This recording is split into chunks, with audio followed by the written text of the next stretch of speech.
आज मैं आपको सोमवार की व्रत कथा का महत्व और रहस्य बताऊंगा।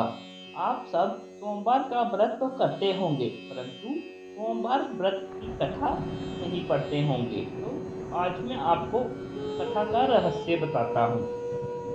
सोमवार की कथा। हिंदू धर्म के अनुसार सोमवार के दिन भगवान शिव जी की पूजा की जाती है। जो व्यक्ति सोमवार के दिन भगवान शिव जी की पूजा करते हैं, उन्हें मन वांछित फल अवश्य मिलता है।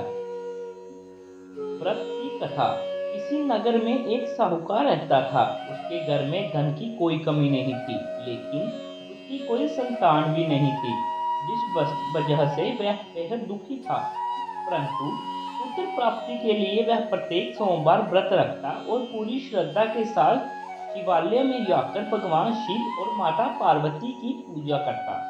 उसकी भक्ति को देखकर मां पार्वती प्रसन्न हो गई और भगवान शिव से उस साहूकार की मनोकामना पूर्ण करने का निवेदन किया। पार्वती जी की इच्छा सुनकर भगवान शिव ने कहा कि हे पार्वती, इस संसार में हर प्राणी को उसके कर्मों के अनुसार फल मिलता है और जिसके भाग्य में जो है उसे वो भोगना ही पड़ता है। लेकिन पार्वती जी ने साहूकार की भक्ति का मान रखने के लिए उसकी मनोकामना पूर्ण करने की इच्छा जताई। माता पार्वती के आग्रह पर शिव जी ने साहूकार को पुत्र प्राप्ति का वरदान दिया, लेकिन साथ ही यह भी कहा कि उसके बालक की आयु केवल 12 वर्ष होगी। माता पार्वती को भगवान शिव की इस बातचीत से को साहूकार सुन रहा था। उसे ना तो इस बात की खुशी हुई और ना ही कोई गम। वह पहले की भांति शिव जी की पूजा करता रहा। कुछ समय उपरांत साहूकार के घर में एक पुत्र का जन्म हुआ। जब वह बालक 11 वर्ष का हुआ तो उसने पढ़ने के लिए काशी भेज दिया गया। साहूकार ने पुत्र के मामा को बुलाकर उसे बहुत सारा धन दिया और कहा कि तुम इस बालक को काशी विद्या प्राप्ति के लिए ले जाओ और मार्ग में यज्ञ करवाओ। जहाँ भी यज्ञ करवाओ वहां पर ब्राह्मणों को भोजन कराते और दक्षिणा देते हुए जाना। दोनों मामा भांजे इसी तरह यज्ञ कराते और ब्राह्मणों को दान दक्षिणा देते काशी की ओर चल पड़े। रात में एक नगर पड़ा जहां नगर के राजा की कन्या का विवाह था, लेकिन जिस राजकुमार से उसका विवाह होने वाला था वह एक आंख से काना था। राजकुमार के पिता ने अपने पुत्र के काना होने की बात को छुपाने के लिए एक चाल सोची। साहूकार के पुत्र को देखकर उसके मन में एक विचार आया। उसने सोचा कि क्यों न इस लड़के को दूल्हा बनाकर राजकुमारी से विवाह करा दूं। विवाह के बाद इसको धन देकर विदा कर दूंगा और राजकुमारी को अपने नगर ले जाऊंगा। लड़के को दूल्हे का वस्त्र पहनकर राजकुमारी से विवाह करा दिया गया, लेकिन साहूकार का पुत्र एक ईमानदार शख्स था। उसे यह बात न्याय संगत नहीं लगी। उसने अवसर पाकर राजकुमारी की चुन्नी के पल्ले पर लिखा कि तुम्हारा विवाह मेरे साथ हुआ है, लेकिन जिस राजकुमार के संग तुम्हें भेजा जाएगा वह एक आंख से काना है, तो मैं काशी पढ़ने जा रहा हूँ। जब राजकुमारी ने चुन्नी पर लिखी बात पढ़ी तो उसे अपने माता पिता को यह बात बताई। राजा ने अपनी पुत्री को विदा नहीं किया, जिससे बारात वापस चली गई। दूसरी ओर साहूकार का लड़का और उसका मामा काशी पहुंचे और वहां जाकर उन्होंने यज्ञ किया। जिस दिन लड़के की आयु 12 साल की हुई, उसी दिन यज्ञ रखा गया। लड़के ने अपने मामा से कहा कि मेरी तबीयत कुछ ठीक नहीं है। मामा ने कहा कि तुम अंदर जाकर सो जाओ। शिव जी के वरदान अनुसार कुछ ही क्षणों में उस बालक के प्राण निकल गए। मृत्यु मांझे को देख उसके मामा के विलाप शुरू किया।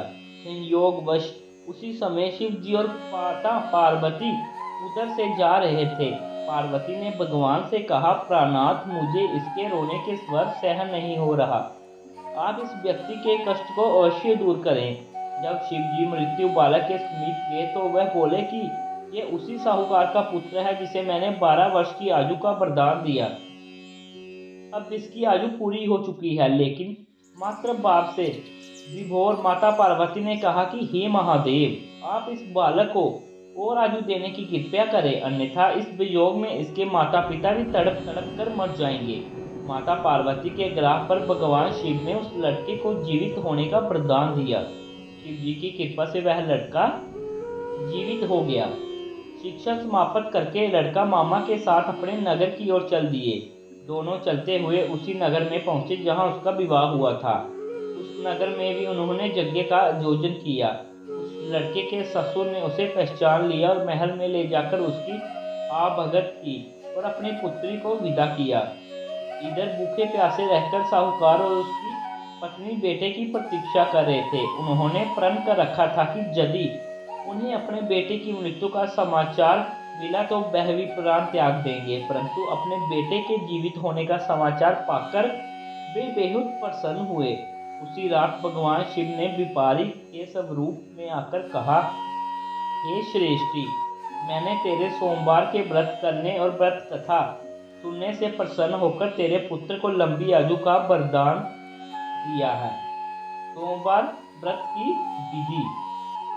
नारद पुराण के अनुसार सोमवार व्रत में व्यक्ति को प्रातः स्नान करके शिव जी की जल और बेल पत्र चढ़ाना चाहिए तथा शिव गौरी की पूजा करनी चाहिए। शिव पूजन के बाद सोमवार व्रत कथा सुननी चाहिए।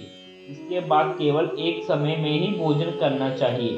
साधारण रूप से सोमवार का व्रत दिन के तीसरे पहर तक होता है, मतलब शाम तक रखा जाता है।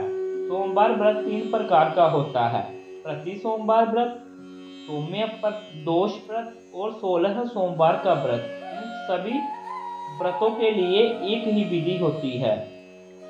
जो कोई सोमवार व्रत करता है तथा कथा सुनता और पढ़ता है, उसके सभी दुख दूर होते हैं और समस्त मनोकामनाएं पूर्ण होती है। ये थी हमारी सोमवार व्रत की कथा।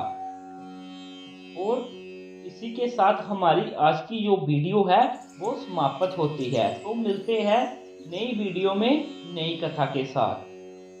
हर हर महादेव।